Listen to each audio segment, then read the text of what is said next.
Whistleblower revelations of kickbacks and fraud. Tonight, KARE 11 Investigates has the story of how Minnesota's largest addiction treatment provider ended up in the federal crosshairs, paying millions of dollars to settle allegations of massive Medicaid fraud scheme. AJ Legault has the latest developments in his long-running investigation, Recovery Inc. $18.5 million. That's how much NUWAY is paying to settle claims that they double billed taxpayers for treatment services and provided kickbacks to clients in the form of free housing. Newly unsealed court records reveal how whistleblowers sounded the alarm. Mired in allegations of fraud, NUWAY, just months ago the state's largest provider of addiction treatment services, has now shuttered its outpatient program, which served more than 800 patients across Minnesota. Today, signage is gone. Buildings sit empty. NUWAY now also cutting taxpayers and whistleblowers a massive check.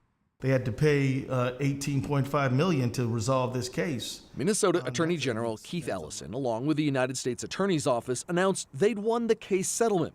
It resolves claims NUWAY, as detailed in prior KARE 11 investigations, ripped off Medicaid through housing kickbacks and a double billing scheme as it grew into the state's dominant addiction treatment provider. It looks like NUWAY was trying to position itself almost as too big to fail. Yeah, that really was part of it. But nobody's too big to fail. And everybody has to obey the rules no matter how big they are. Newly unsealed court records reveal the official investigation began when 3 separate whistleblowers came forward starting back in 2021. All 3 of the NUWAY whistleblowers who will receive a share of that $18.5 million settlement declined to comment when contacted by KARE 11.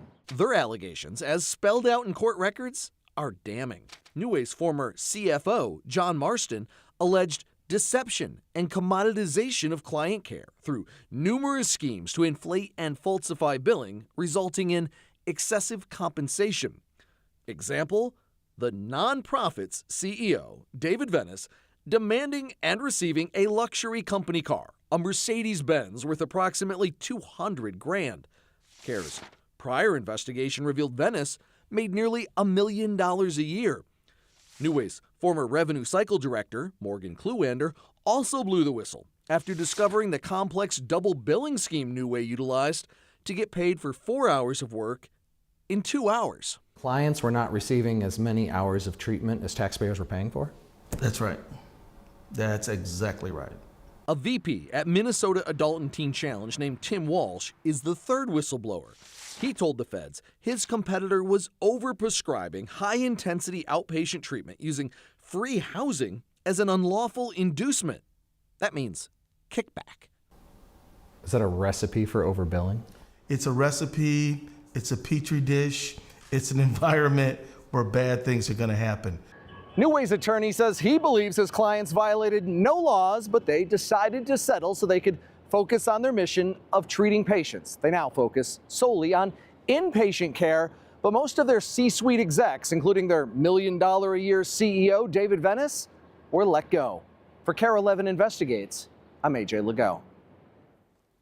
If you have something you'd like our investigative team to look into, just send an email to investigations@kare11.com.